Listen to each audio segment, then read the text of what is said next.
Сәлем, менің каналыма қош келдіңіз. Әдеттегідей бүгін тағы да үй тазалау. Яғни мен қазір мына ас үйдегі вытяжкамды тазалаймын. Біраздан тазаланбаған, майлар шашырап, осылай сарала болып, әбден май сіңіп қалған екен. Қазір барлығын тазалап шығамын. Көріп тұрғандарыңыздай, тамақ пісіргендегі шашыраған майлардың барлығы тек қана вытяжкаға емес, сонымен қатар ас үй жиһазының астыңғы бөлігіне де шашырап, сарала болып қалған. Қазір бірінші астының барлығын осылай босатып аламын. Содан кейін бұл жердің барлығын азелиттің көмегімен тазалайтын боламын. Өйткені қаншама комэтпен, сифпен жасап көрдім. Нәтижесі бәрібір де азелитпен тазалағандай болмайды. Ал азелитпен тазаласам бірнеше минутқа шашып қана қоямын да, кері тек таза сумен жуып алуға ғана қалады. Мына жерде вытяжканың сеткісін көріп тұрғандарыңыздай өте аз май болған. Онда тазалап аламын. Әуелі тазаланбастан бұрын мына жердегі сұр линияны осындай қағаз скотчпен жасап аламын. Өйткені азелит шашыраса, бұл жерде қазір ізі қалып қояды. Әуелі дымқылдап осылай сүртіп аламын барлығын. Одан кейін азелит шашамын, және азелитті барлығын бір келкі қылып, астына осылай май тиген жерлердің барлығына жағып шығамын. Осылайша барлық май тиген жерлерге, мына жерлердің барлығы май болған, сарала болып, барлығына азелитті аямай шашып шығамын. Қазір көріп тұрғандарыңыздай көз алдымызда осылай сап-сары болып, тамақтың майларының барлығы осылай ағып шыға келеді. Маған тек губкамен осылай сүртіп барлығын тазалап алу ғана қалады.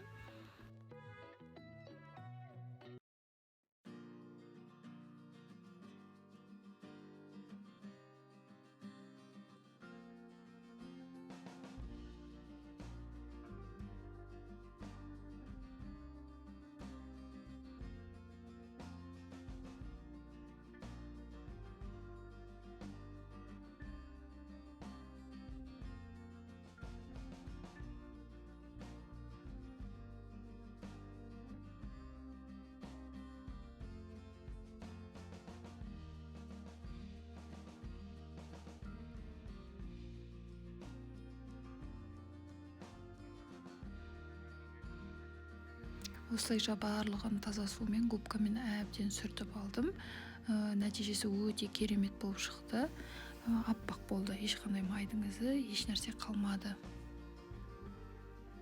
Міне нәтижесі осындай. Банағы сарғайған жерлердің барлығы кетіп, қайтадан аппақ болды. Бағана үстіне азелит шашқанда мына кафельге де тиген екен. Кафель тұрған жерге де майлар шашыраған. Оларда көз алдымда барлығы еріп ағып жатыр екен. Оларды сүртіп бұратыла тазалап алдым. Енді менде қазір газовкамды тазалап алу ғана қалады. Барлығын құрғақ салфеткамен сүртіп шығамын, ешқандай із қалмас үшін. Және мына газовкамды да біржолата сол азелит шашылғаннан кейін сүртіп ала қояйын деп шештім.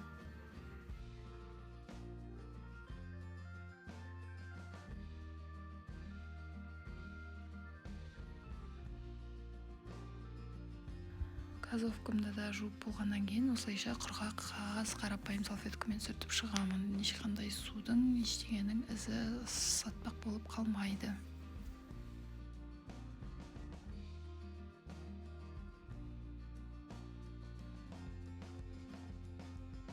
Вытяжкамды ас үй жиһазымның астыңғы жағын және газовкамды жуып тазалап болдым. Мына қағаз скотчымызды алып тастасақ болады.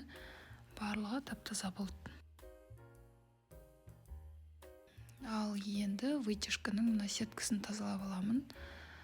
Өйткені бұл да сап-сары май болған екен. Біреуі таза, екіншісі сап-сары болыпты. Көбіне осы біреуін ғана пайдаланам.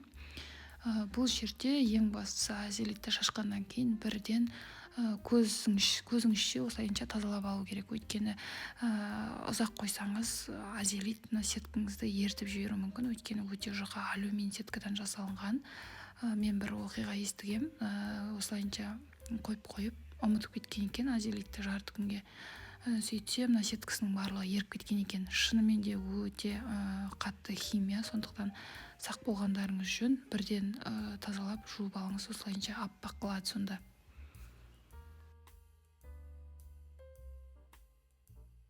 газовкамды барлығын тазалап болдым. Енді барлығын қайтадан орнына қоямын.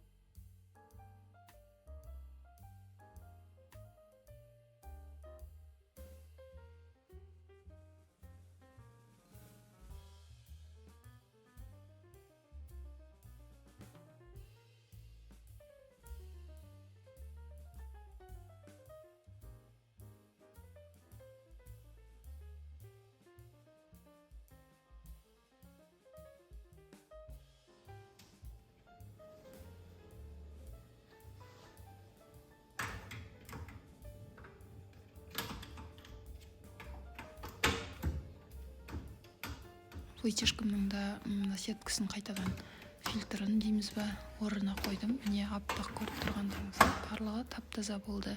Көңілімнен шықты өзімнің. Бүгінге менің жұмыстарым осымен аяқталды. Менімен болғандарыңызға көп рахмет. Видео ұнаса каналға тіркеліп лайк басып мені қолдауды ұмытпаңыздар. Рахмет.